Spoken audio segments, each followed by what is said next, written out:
Hola, muy buenas tardes a todos y bienvenidos a un nuevo programa del canal de Vicente Fuentes y de la web ufopolis.com.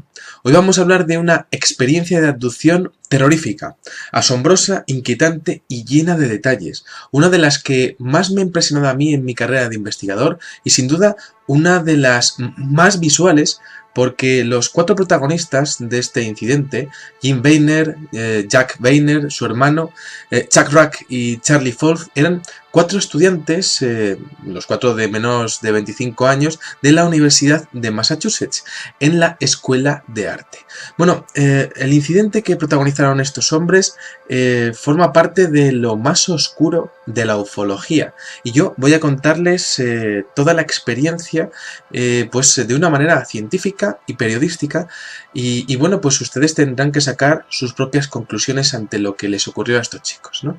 Tenemos que coger nuestra máquina del tiempo e irnos a los años 80. Hay un hombre que se llama Jack Vayner, que es diseñador gráfico, que no puede dormir. Es un hombre perturbado por muchas pesadillas que está teniendo y vive pues muy ensimismado porque le da miedo decir nada de estas pesadillas. Se lo cuenta a su esposa, pero su esposa no sabe muy bien qué hacer, ¿no? Voy a comentaros exactamente las declaraciones de Jack Vayner en los años 80 antes de irnos directamente hacia el incidente. Dijo Jack Vayner: empecé a tener pesadillas realmente terribles que no podía explicar. Me encontraba en una habitación muy iluminada. No tenía ni idea de dónde estaba o qué estaba haciendo allí. A mi izquierda pude ver a mi hermano Jim y también a Chuck Ruck y a Charlie Folth sentados en algún tipo de banco, y todos estaban desnudos.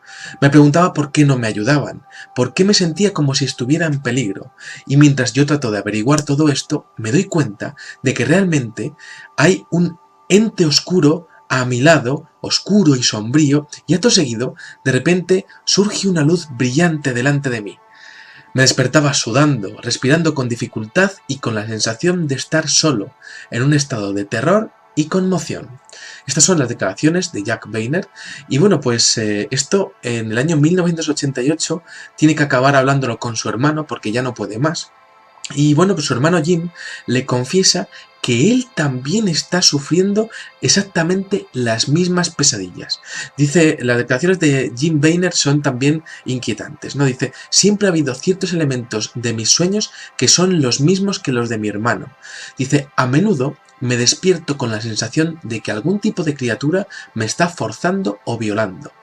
Bueno, es interesantísimo a nivel de investigación que cuando hablan en abril de 1988 esos dos hermanos, resulta que se dan cuenta de que en sus sueños aparecen siempre Charlie Folth y Chuck Ruck. Y claro, ellos lo relacionan con algo que les ocurrió en el verano de 1976, en el mes de agosto, con esos dos compañeros de facultad, pues cuando hicieron un viaje de pesca a una zona desértica de Maine. Y entonces, bueno, pues nos cogemos nuestra máquina del tiempo y vamos a ver qué les ocurrió a aquellos cuatro hombres, ¿no? Estos cuatro chicos son compañeros de facultad y son aficionados a la pesca, y entonces organizan una excursión de campamento, como decían ellos, a una zona bastante desértica, llena de lagos, de lagunas, bastante inhóspita, en el estado de Maine.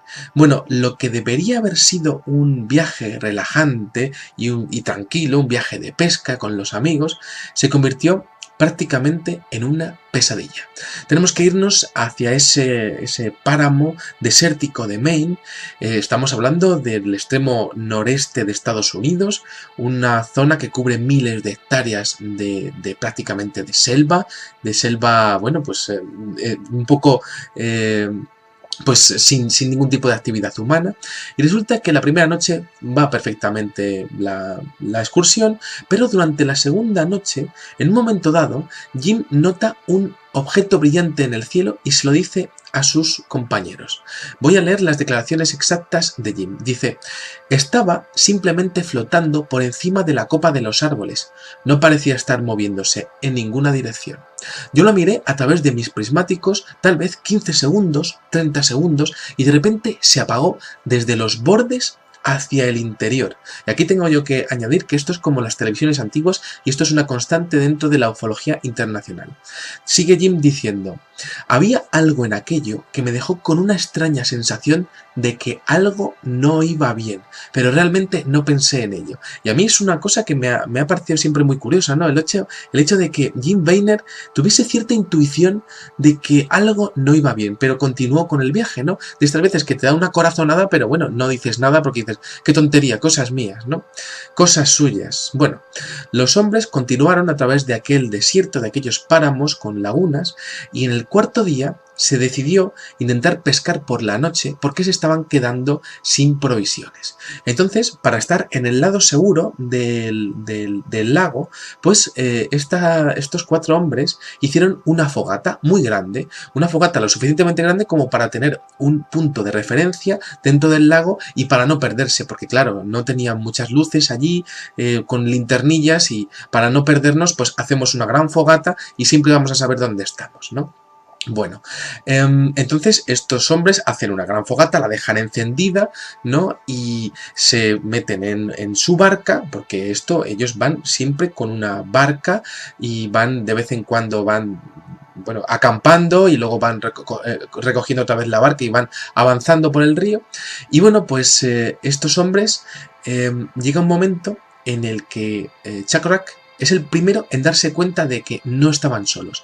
Dice este hombre, las declaraciones exactas son las siguientes. Dice: tenía la impresión de que había alguien mirándome desde detrás y, bueno, me volví sobre el hombro derecho y vi a ese globo grande y redondo de luz que se veía exactamente como lo habíamos visto 2 noches antes. Dice Jim Vayner: parecía un sol en miniatura, muy, muy brillante. Encendió la copa de los árboles como la luz del día y fue absolutamente silenciosa. Dice Chuck Rack lo siguiente, dice: después de ver aquello, unos momentos, decidimos tratar de hacer señales luminosas. Fue entonces cuando Charlie recogió la linterna y disparó un mensaje de SOS. Bueno, a mí en este punto de la historia, ellos están viendo un objeto volador no identificado, más brillante que una estrella, y de alguna manera uno de ellos ya se ha sentido observado, ¿no? Y otros, de alguna manera, como que ellos empezaron a hablarlo, hacemos señales, no hacemos señales, hicieron señales, ¿no? Y de hecho, pues Charlie coge la linterna y marca 3 puntos, 3 rayas y 3 puntos, que es la señal de SOS.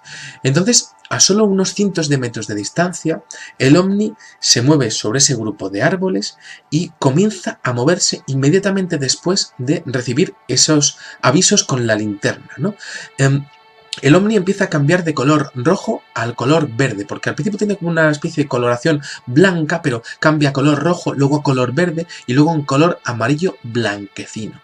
Los hombres estaban mirando con temor en su barquita, preguntándose qué podría ser aquello, ¿no? Pues yo creo que todos habíamos reaccionado de la misma manera. En ese momento empiezan a hablar entre ellos y empiezan a decir: pues bueno, yo creo que esto tiene tanto diámetro, fíjate la copa de este árbol, tiene que medir tal, y entonces hablan de que tiene que medir unos 24 metros de diámetro, es un aparato bastante grande. En ese momento, Charles Ford, bueno, pues se da cuenta de que la luz comienza a moverse hacia ellos. Dice que la respuesta del objeto ante las señales luminosas fue instantánea, ¿no? Sigue diciendo Charles Ford, dice: bueno, cuando la luz empezó a venir hacia nosotros, mi curiosidad fue satisfecha. Es decir, como que llegó un momento en el que ya no les empezó a hacer gracia lo que estaba ocurriendo, ¿no? Dice: se me cayó la linterna de la impresión. El único pensamiento en mi mente era llegar a la costa. Nunca miré hacia atrás. Fijaros la frase, ¿no? Nunca miré hacia atrás. Es en ese momento en el que el hombre pues ya tiene miedo, ¿no? Y ya no le gusta lo que está ocurriendo, ¿no? Los hombres empezaron a remar hacia la orilla con bastante velocidad, ¿no? Y dice Jack Vayner, dice: recuerdo que miré por encima del hombro, tratando de mantener un ojo sobre este objeto, ya que venía detrás de nosotros.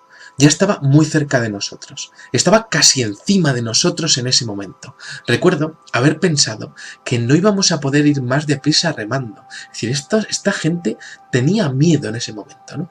Entonces, el objeto se arrimó silenciosamente a los hombres.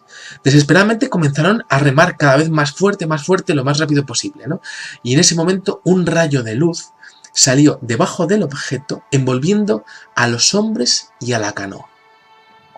Bueno, su siguiente recuerdo es estar de vuelta en la costa, ya en la orilla, mirando al objeto brillante, de pie y parados. Estaban de pie, mirando fijamente, como con la mente en blanco, con los ojos en blanco, a la nave, que se veía ya perfectamente como una nave con ciertas ventanillas, y se movía sobre el lago, bueno, con una altura no más de unos metros, ¿no? Estaban como prácticamente obnubilados. De hecho, Folth señaló con su linternilla otra vez al ovni, pero esta vez el ovni no hizo ningún tipo de movimiento más, nada más que se elevó y se apartó de sus vistas, yendo a toda velocidad hacia el firmamento.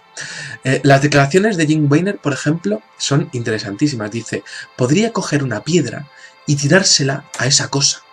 Estaba muy cerca y luego, de repente, en unos pocos segundos, fue como una estrella, otra luz en el cielo. Luego Chuck Rock, por ejemplo, dice: recuerdo salir de la canoa e ir hacia el camping. Y recuerdo que no hubo pánico. La gente parecía estar muy relajada. Esto es interesantísimo porque Jim Weiner lo primero que piensa es en tirarle una piedra a aquello, ¿no? Y lo segundo que pasa es que Chuck Rock comenta que nadie comenta nada, ¿no? Parece como cierta tranquilidad, apenas comentan nada sobre el camino y tal. En mi opinión, podrían estar bajo una especie de influjo mental, o su mente de alguna manera estaba tratando de aceptar o tratando de no colapsarse ante lo que había ocurrido. Aquellos hombres se dieron cuenta de que había pasado algo raro, porque ellos supuestamente habían estado pues en toda la experiencia unos 20 minutos fuera de la fogata, pero cuando llegaron a la fogata se dieron cuenta de que la gran hoguera se había consumido. Aquel fuego había estado en combustión cerca de 4 o 5 horas y apenas quedaban las brasas. Tenían un missing time, un tiempo perdido. Claro, Jim Weiner recuerda, dice: lo raro es que no nos quedamos durante horas a discutir sobre lo que había pasado, que es lo que uno pensaría de 4 personas a las que le habría pasado esto. Nos parecía que estábamos muy cansados y queríamos irnos a la cama. A la mañana siguiente nos levantamos y fuimos hasta el siguiente campamento. Bueno, resulta que al día siguiente ellos recogieron las pertenencias y se dirigieron a regresar al otro lado del lago y pues prácticamente volvieron a casa después de esto, ¿no? Pasaron los años, este grupo no volvió a hablar de todo esto, pero sí que es cierto que Jack Weiner empezó a tener pesadillas desde el mismo día en el que ocurrió esto. Bueno, la experiencia quedó como una anécdota que contaban a sus amigos, pero realmente nadie les creía, ¿no? Y no sabían muy bien explicarlo, ¿no? Es que muchas veces estos temas son tan difíciles de explicar y todo esto, ¿no? Pero Jack Weiner seguía teniendo pesadillas y, como hemos comentado al principio, se tiró 12 años teniendo pesadillas hasta que habló con su amigo Jim Weiner y le comentó lo mismo, ¿no? Esas pesadillas eran obsesionantes, eran pesadillas opresivas en donde ellos siempre se veían exactamente de la misma manera, ¿no?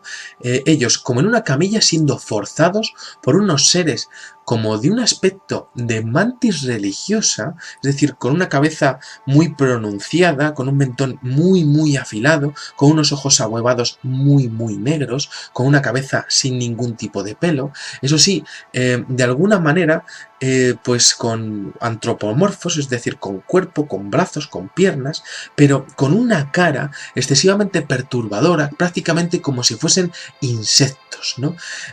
Esas pesadillas obsesionantes siempre estaban con las mismas escenas, ¿no? Jim viendo a estos seres como estaban forzándole, ¿no? Sintiéndose violado o sintiendo que tocaban su cuerpo desnudo y también viendo a su hermano Jack y a los otros dos. Y Jack le pasaba lo mismo, pero viendo a Jim y a los otros dos. Bueno, finalmente, en 1988, Jim contactó con un investigador de ovnis llamado Ray Fowler, que estaba dando una conferencia sobre abducciones, y este hombre se presentó allí y le dijo: tengo un problema. Y bueno, pues Ray Fowler dijo, pues bueno, pues le escuchó, ¿no? Y bueno, pues le escuchó y siguió el caso, ¿no? Y les recomendó que los 4 tenían que pasar un detector de mentiras, los 4 tenían que ir a hacer una hipnosis regresiva y tenían que hacer una terapia con psicólogos para intentar saber qué es lo que les había ocurrido.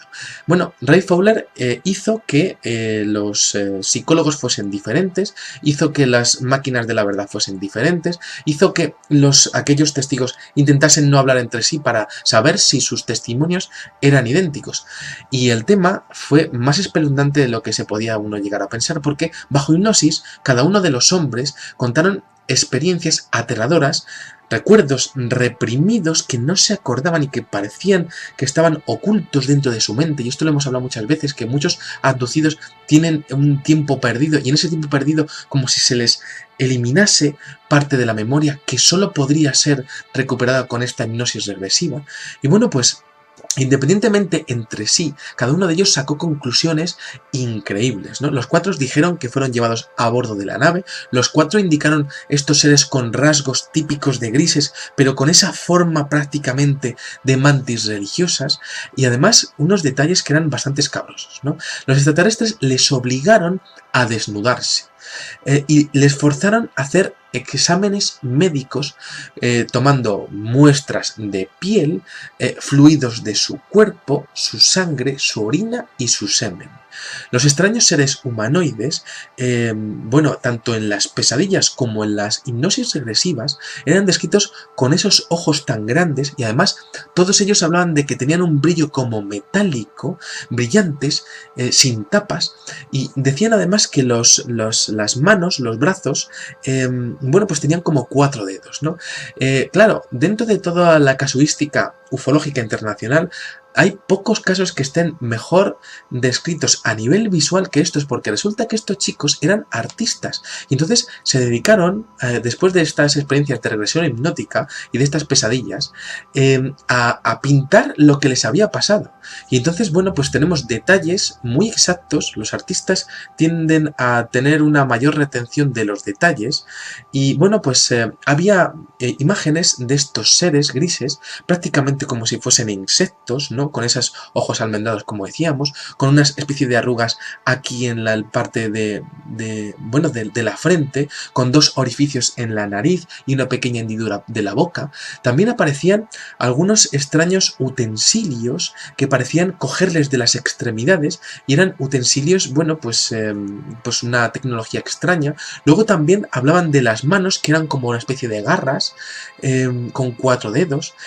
Hablan, por ejemplo, de momentos, y además de hecho lo recrearon, momentos que eran, bueno, espeluznantes, en el que aquellos seres pues prácticamente estaban pues unos forzando a uno que estaba en una camilla y los otros vigilando a los otros 3 que estarían esperando desnudos como una especie de banqueta. Bueno, aquellos seres cuando estaban custodiando a los 3 hombres en la banqueta se les acercaban muy cerca, y entonces, claro, ellos decían que les impactaba muchísimo ver los rasgos tan cerca, ¿no? Bueno, dentro de los dibujos que hicieron había como una especie de pues manos biomecánicas con pinchos, bastante interesante.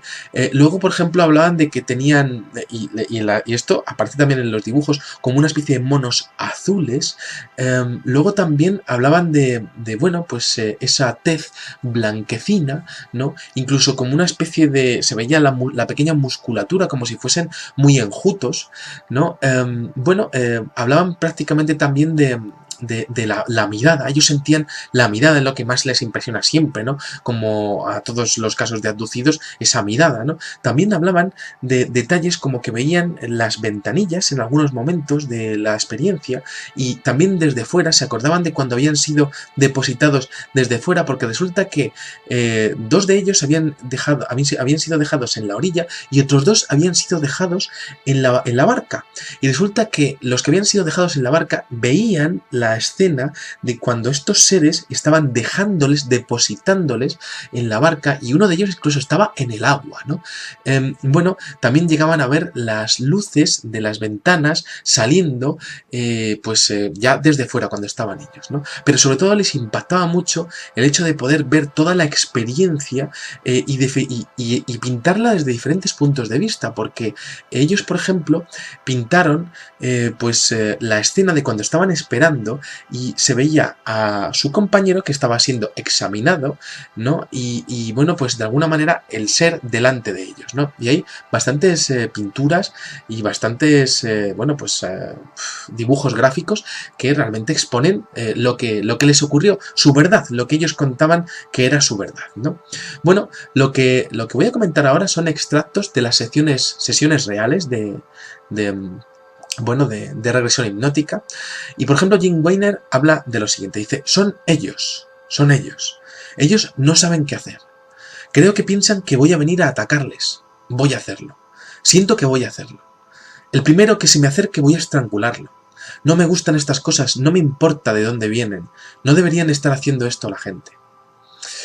Jack Weiner cuenta lo siguiente en su regresión hipnótica. Dice: ellos están ahí.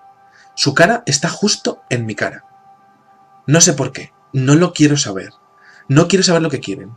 Ellos están diciéndome cosas. En mi cabeza están diciéndome cosas. No tengas miedo, me dicen. Haz lo que decimos. Solo haz lo que decimos. Charlie Folth comenta en su regresión hipnótica: es como un consultorio médico. Yo entiendo que es un entorno frío como el consultorio de un médico. Nos pusieron un panel sobre el pecho y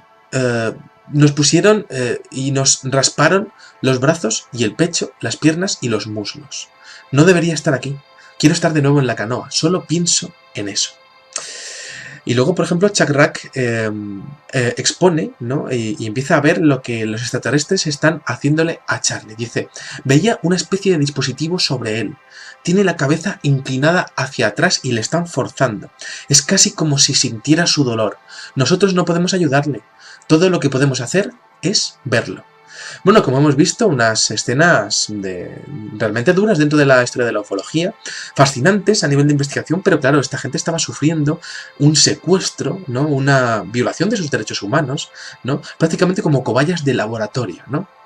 Bueno, como vemos, parte de la abducción se trata de cuestiones muy personales, ¿no? El hecho de delicadas tomas de fluidos, ¿no? Orina, semen, manipulación de sus órganos genitales, ¿no? Aquellos hombres realmente fue algo muy traumático para recordarlo y todo esto, ¿no? También otras pruebas médicas que ellos consideraban humillantes. Bueno, todos los hombres recordaron el procedimiento de abducción y se pudo hacer una especie de puzzle con todas sus experiencias y bueno, pues prácticamente formamos una imagen completa y típica de una abducción como se ha visto muchas veces de este tipo de seres grises, eso sí, esta vez con una especie o con un híbrido de este tipo de seres pues más insectoide, más con una cabeza como más de mantis religiosa. Eso es lo que les impactaba tantísimo a esa gente, ¿no?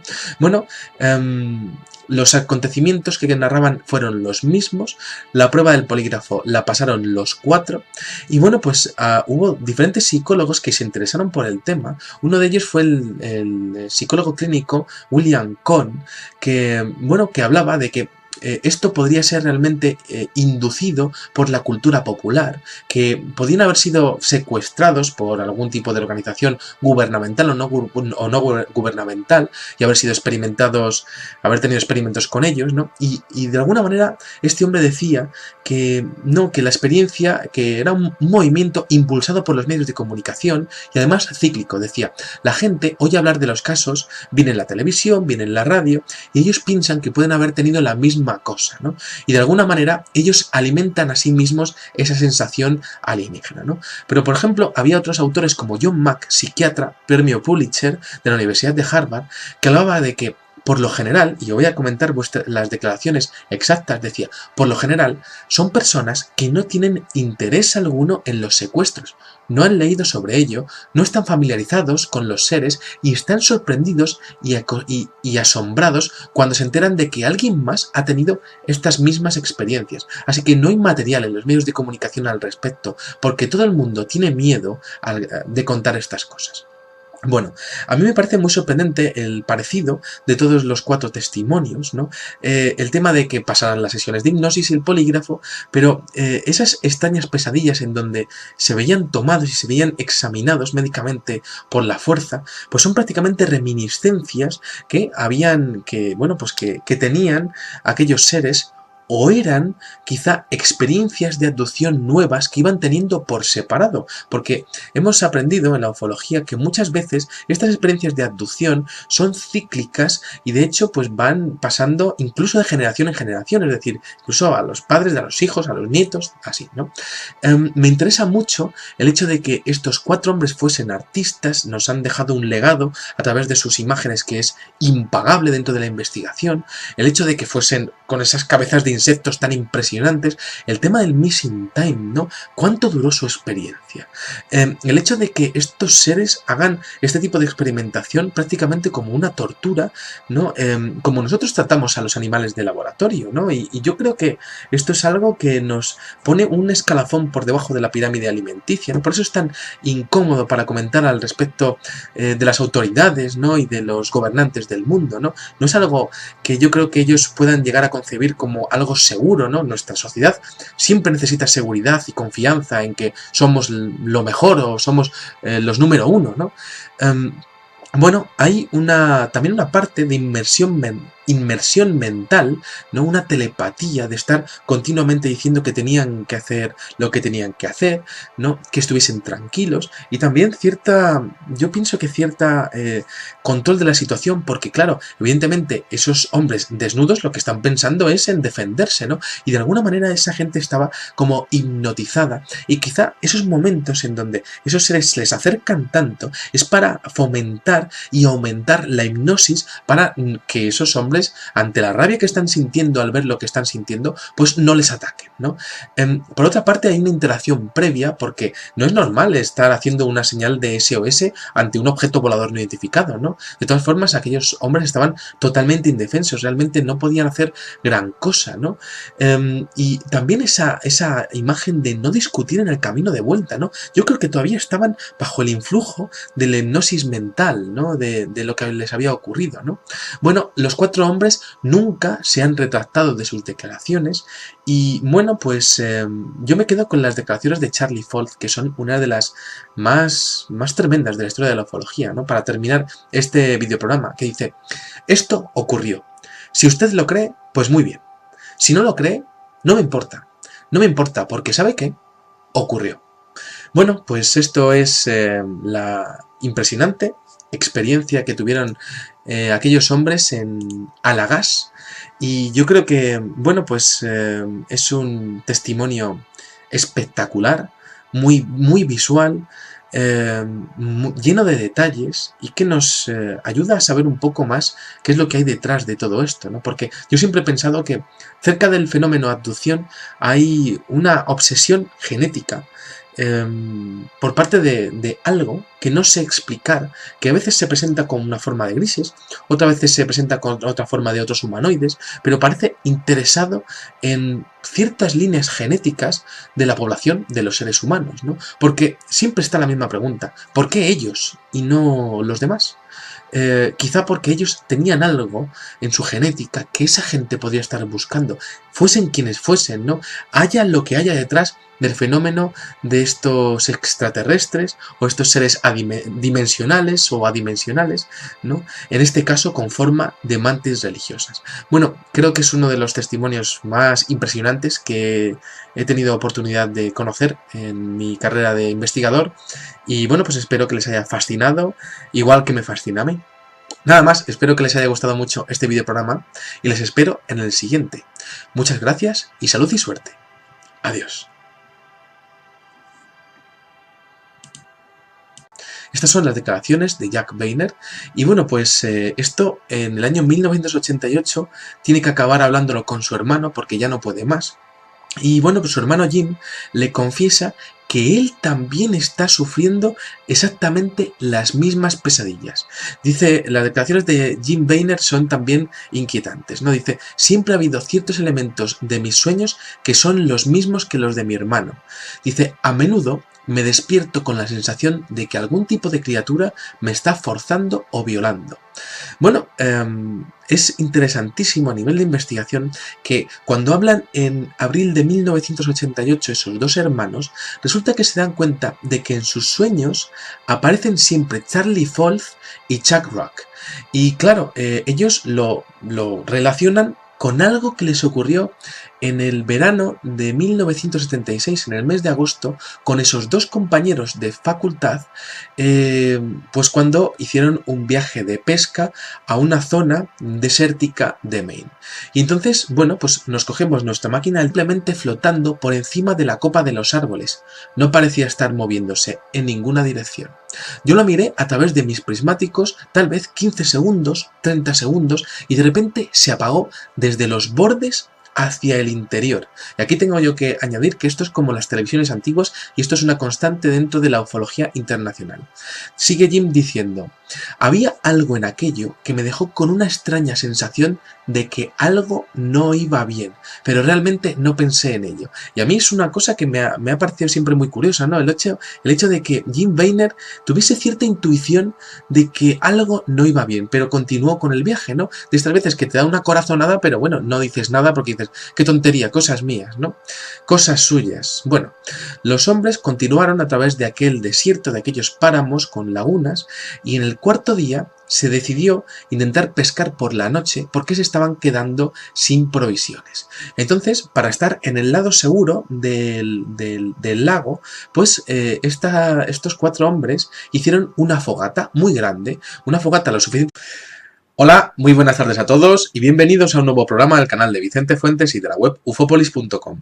Hoy vamos a hablar de una experiencia de abducción terrorífica, asombrosa, inquietante y llena de detalles, una de las que más me ha impresionado a mí en mi carrera de investigador y sin duda una de las más visuales, porque los cuatro protagonistas de este incidente, Jim Vayner, Jack Vayner, su hermano, Chuck Rock y Charlie Folth, eran cuatro estudiantes, los cuatro de menos de 25 años, de la Universidad de Massachusetts, en la Escuela de Arte. Bueno, el incidente que protagonizaron estos hombres forma parte de lo más oscuro de la ufología, y yo voy a contarles toda la experiencia pues de una manera científica y periodística, y bueno, pues ustedes tendrán que sacar sus propias conclusiones ante lo que les ocurrió a estos chicos, ¿no? Tenemos que coger nuestra máquina del tiempo e irnos a los años 80. Hay un hombre que se llama Jack Vayner, que es diseñador gráfico, que no puede dormir. Es un hombre perturbado por muchas pesadillas que está teniendo y vive pues muy ensimismado porque le da miedo decir nada de estas pesadillas. Se lo cuenta a su esposa, pero su esposa no sabe muy bien qué hacer, ¿no? Voy a comentaros exactamente las declaraciones de Jack Vayner en los años 80 antes de irnos directamente hacia el incidente. Dijo Jack Vayner: empecé a tener pesadillas realmente terribles que no podía explicar. Me encontraba en una habitación muy iluminada. No tenía ni idea de dónde estaba o qué estaba haciendo allí. A mi izquierda pude ver a mi hermano Jim y también a Chuck Rock y a Charlie Folth sentados en algún tipo de banco y todos estaban desnudos. Me preguntaba por qué no me ayudaban, por qué me sentía como si estuviera en peligro, y mientras yo trato de averiguar todo esto, me doy cuenta de que realmente hay un ente oscuro a mi lado, oscuro y sombrío, y acto seguido, de repente, surge una luz brillante delante de mí. Me despertaba sudando, respirando con dificultad y con la sensación de estar solo, en un estado de terror y conmoción. Vamos a ver qué les ocurrió a aquellos cuatro hombres, ¿no? Estos cuatro chicos son compañeros de facultad y son aficionados a la pesca, y entonces organizan una excursión de campamento, como decían ellos, a una zona bastante desértica, llena de lagos, de lagunas, bastante inhóspita, en el estado de Maine. Bueno, lo que debería haber sido un viaje relajante y tranquilo, un viaje de pesca con los amigos, se convirtió prácticamente en una pesadilla. Tenemos que irnos hacia ese páramo desértico de Maine. Estamos hablando del extremo noreste de Estados Unidos, una zona que cubre miles de hectáreas prácticamente de selva, bueno, pues un poco pues sin ningún tipo de actividad humana, y resulta que la primera noche va perfectamente la excursión, pero durante la segunda noche, en un momento dado, Jim nota un objeto brillante en el cielo y se lo dice a sus compañeros. Voy a leer las declaraciones exactas de Jim. Dice: estaba